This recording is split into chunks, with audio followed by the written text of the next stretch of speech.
Good afternoon. My name is Emile Lee. I'm the Senior Vice President and Global Head of Communications for Dun & Bradstreet.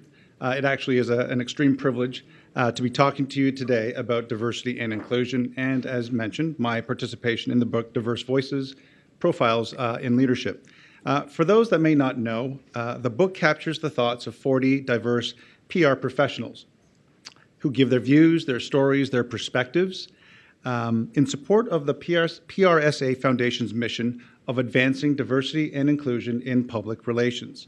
Executives who participated in the book include Catherine Hernandez-Blades, the Chief Brand and Communications Officer for Aflac, Michael Sneed, Executive Vice President, Global Corporate Affairs and Chief Communications Officer at Johnson & Johnson, and John Iwata, former Chief Brand Officer and Senior Vice President at IBM. So why does diversity and inclusion actually matter? And why should it matter to our profession especially? Microsoft CMO, recently presented some interesting and compelling data in support of D&I. For instance, did you know that more than 1 billion people on the planet are living with either temporary or permanent disabilities? Or that women wield $40 trillion worth in spending power, while Black and Hispanic consumers represent 19% of spending power globally. From a business perspective, he believes, as I do, that most people see the values case for inclusion, and that is actually the right thing to do. But most people miss the fact that it is actually a driver for business, meaning if you're not serving these populations, you're actually missing out on a huge opportunity for growth. As you know, there are mountains of other research studies, analysis, statistics, expert opinions about the benefits to business of having diversity and inclusion in the workplace. For instance, McKinsey's updated Delivering Through Diversity research found companies in the top quartile for gender diversity on their executive teams were 21% more likely to experience above average profitability and 27% more likely to outperform the companies in the fourth quartile in longer-term value creation.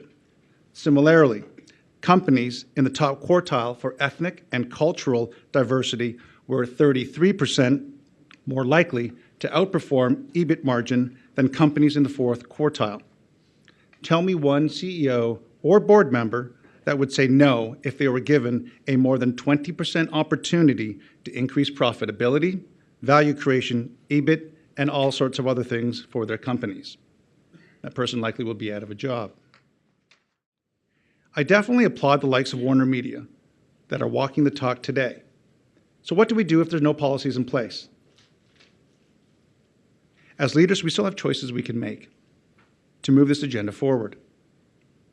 For instance, I had the privilege of working for one of the most diverse management boards I've ever worked for while at Johnson & Johnson. The makeup of the board consisted of as follows: 5 women, 6 men, representing 6 nationalities. On the board, we had 5 visible minorities, and the president identified as LGBTQ. We were only tasked with coming back from an FDA-mandated consent decree in which the company poured some $650 million in remediation efforts to bring back products like Tylenol back to store shelves. And history, frankly, was not on our side. At the time, there were absolutely no examples of CPG companies that came back from a consent decree and actually survived or even thrived. We actually did. Yes, we accomplished our remediation efforts on time and within budget. Moreover, we increased brand loyalty, brand equity, sales, and so on and so forth. Well, what's the moral of the story? The president was very intentional in staffing her management team with diverse executives. And guess what? It actually worked.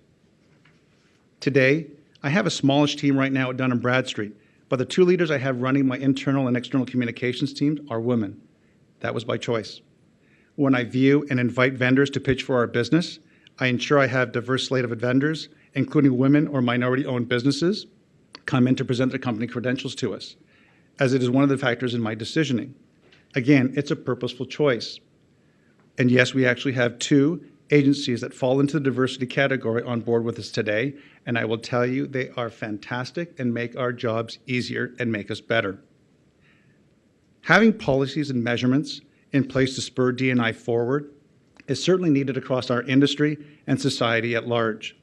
But in the vacuum of these measurements, we can also be intentional with the choices that we make as leaders to make change happen and move the D&I needle forward. While policies like the California legislation are badly needed and a massive step in the right direction, we need to also focus on a complete change in thinking, in practice, and with our actions, where the so-called video matches the audio, to make it so that diversity and inclusion is not just a thing anymore, but becomes synonymous with success, a company's success, an organization's success, a society's success, and so on and so forth. Not just because it's the right thing to do, but because it makes us all better as a result. I think with that, I will take some questions. Thank you.